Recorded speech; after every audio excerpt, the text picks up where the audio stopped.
The narcissist discard. Due to the possible trauma bonding through all the highs and lows with a narcissist, alienated from friends and family, left with things such as CPTSD. People can also have things such as anxiety and health issues.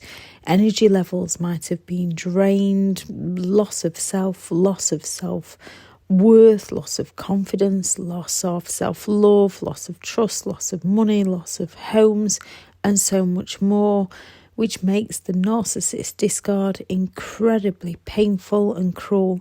And most often it's done when we are left feeling like we need the narcissist the most. You've often been isolated from support, so the narcissist in your life is the one who you turn to for help. Not that they genuinely help you. Trying to understand who they even were, trying to know what's actually happened and what is happening isn't an easy process. It gets easier and life gets much happier once you break the trauma bond, building yourself back up and finding your happiness again. It is a step-by-step process. Narcissists love bomb you, which many of us naturally mistake for the honeymoon stage of a relationship, as they want to spend time with us as we do them. They flatter us and we mistake these for genuine compliments. Once we believe we're understood by them and no one has understood us like they have before, they begin to devalue us. Narcissists begin to devalue us. Not only do they devalue us through their gaslighting and their blame shifting and their invalidation, they have us believing that everything wrong within the relationship is our fault. Everything wrong within our lives is our fault. So we work harder to change us. We work harder to please them.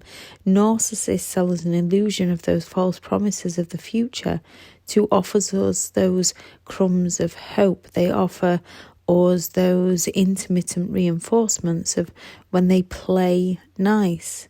So we believe it's us that needs to change. Narcissists destroy our self-worth and then they discard us like we meant nothing to them. Why do they do this? The word discard means to get rid of someone or something that is no longer of use to you. Narcissists throw you away in the cruelest and sometimes most calculated ways, often as they have a new supply waiting in the wings for them that they can use. Narcissists do this as they are constantly seeking excessive admiration. They are preoccupied with their ideal. They're envious of others. When things aren't going their way, this questions their ultimate fantasies, and they are fantasies. However, narcissists blame those around them when their fantasies don't turn into realities. Narcissists are very envious of others and seek to take what they want via the quickest route possible. They lack the empathy to be aware of how their behaviour hurts others. Only how others have hurt them, only how to exploit other people's empathy to work in the narcissist's favour. Often narcissistic people feel anger and resentment to those around them, holding grudges against people for what the narcissists themselves did to those people. However, narcissistic people twist the story for the narcissist to play the victim so that they can remain in control of other people's narrative. This is often why their discard is done in such hideous ways. Most often they move straight on and flaunt their new partner any way they can, giving no closure. Any relationship is painful when it breaks down. Any relationship breakup is painful. People who are not narcissistic can act out in hurtful ways. Narcissistic people take it to a whole new level, especially with their smear campaigns as they try to rewrite history so that they can escape taking responsibility, so they can avoid being held accountable for their lies and their cheating ways. So their character, their true character, isn't revealed by others. With narcissists, there is often a pattern of behaviour, from the love bombing, the idolisation, the devalued, the discard, the smear, and the most will hoover at some point. Their is often a vindictiveness throughout a relationship with a narcissist, and this most often, although not always, continues after the relationship has ended.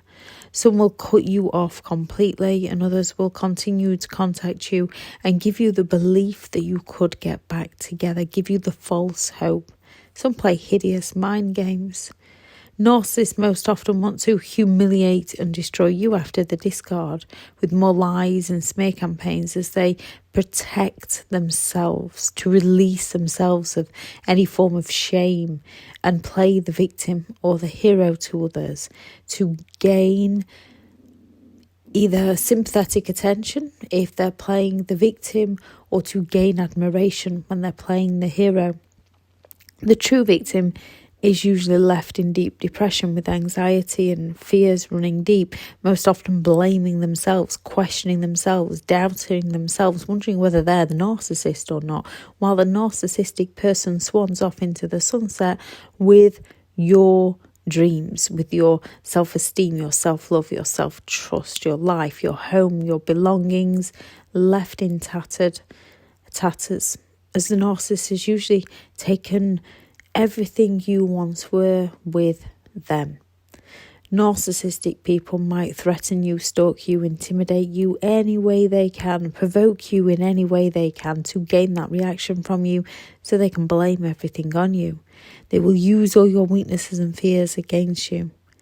Narcissists discard for many reasons. The main one is they usually found a new or an easier source of supply, a blank canvas that they can sell an illusion to. They might discard because you become aware that something wasn't right within their treatment towards you or towards others. So they fear exposure. So they leave you and don't give closure. You might have called them out on their behaviour and started creating boundaries and stopped pleasing them. So they felt a loss of control and need to seek that control elsewhere. You might have stopped giving them emotional responses, meaning the narcissist then felt neglected, so looks for that attention elsewhere. The games are no longer working on you.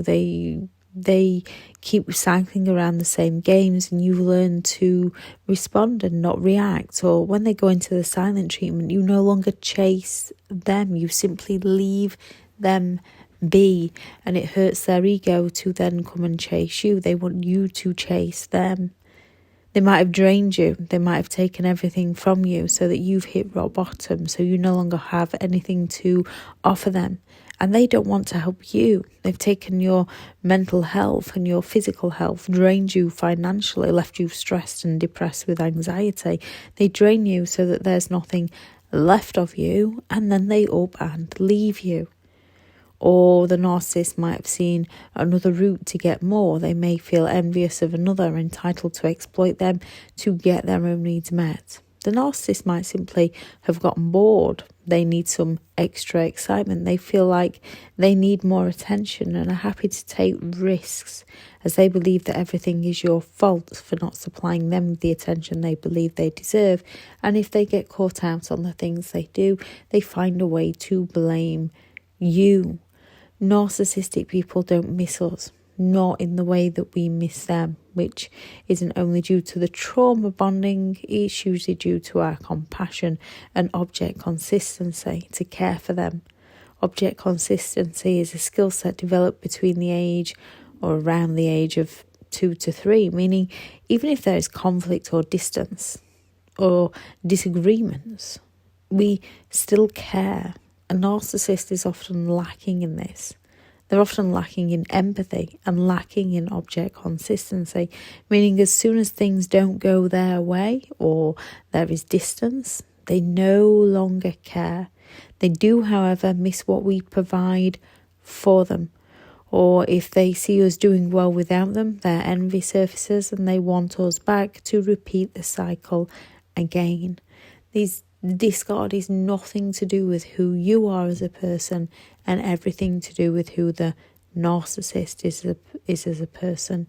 The discard is often an illusion, as it's usually temporary, Many a narcissist will go back to old supply if they feel there is a chance of gaining something by doing so, only for it to cycle back around the same pattern and back to the discard again. When a narcissist gets to a point when they see you doing better, so they feel jealous or envious towards you, they come back with the hoover to suck you back into their games, to treat you like dirt, to spit you out again. And if they can't suck you back into their games, they often use the smear campaign to try and sabotage you, to try and destroy you, to try and hurt you, to protect their own fragile egos. It takes an average of 7 attempts to leave an abusive relationship, finally. Once you know all about NPD, most often go. Some have doubts. Those, is it me? Was it them? And might try one more time. Most often, that will be the last time. With the hoover, a narcissist can triangulate the exes and the new supply to get them both to please the narcissist and beg for the narcissist's attention. There is no winner in this other than the narcissist. The best thing you can do for yourself and the new partner, or if the ex-partner of theirs is the one that the narcissist is trying to get back, is to take yourself out of the equation and leave the new partner or the ex to work it out for themselves, as they are too busy being love-bombed, so will not listen to any form of reason from you. Take yourself out of the equation and leave them to it. The new supply or the ex will often not fight as hard for the narcissist when you're no longer interested in the narcissist.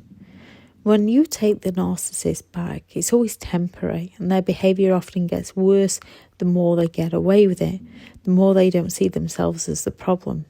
They never come back because they love you as such. It's never about you. It's always to use you in any way they can. When it comes to a narcissist, it's all about them getting what they want from you. Remember, the final discard often comes from you. How do you recover? It's going to be painful, so grieve the loss, cry, set a time limit that suits you if needed. Write out the false reality and write out the true reality to give yourself the closure that you need. A narcissist will not give you closure. They will only shift all the blame onto you, making you feel worse. Give yourself the closure. Remember the bad that they put you through. Focus on the positive of why life will be better without them. Work on anxiety triggers. Create new routines. Any doubt? Tell the story as if it happened to someone you really care about. What advice would you tell that person? And then act on your own advice. Become your own best friend. Become your own advisor. Work on your mindset. It was not your fault. You are lovable. You are worthy. You are enough. Make a choice, and make a choice that works in your best interest. Work on filling your human needs up in other more positive, constructive ways. Things like joining support groups help you by helping others learn about the experience, and that also helps you. It feels contribution, growth, connection. If once you've learned about it, you're no longer interested to learn something new to keep growing, to find out who you want to be. Create new routines to feel certainty. Try new activities and hobbies. Learn your values and your beliefs. Create your standards and grow your boundaries around those. Make sure you rest and take care of your needs. Exercise, yoga, meditation, mindfulness, and laughter. Find your sense of humour to help you through the difficult times. Keep going. People have got past this before you, and you will move forward onto a much happier life for you. Go out there and create the day that you deserve, because you do deserve to have an amazing day. Thank you very much to all the returning subscribers and your continued support with the channel. It's greatly appreciated. If you are new to the channel, I'm Elizabeth Shaw. This channel is all about narcissistic behaviour to give you more understanding of the people you might be dealing with within your life, how to handle yourself around those people if you cannot go no contact, and different methods to find what works for you to help you understand and overcome narcissistic and emotional abuse. If you do find the information helpful on the channel, please do subscribe. If you are looking for further help and support and understanding in overcoming narcissistic and emotional abuse, I do have several online guides available, and those teachable links are in the video description. If you're looking for someone to speak to or have partnered with BetterHelp, and their sponsored link is also in the video description. If anyone has any thoughts on this video, please add those into the comments. Bye.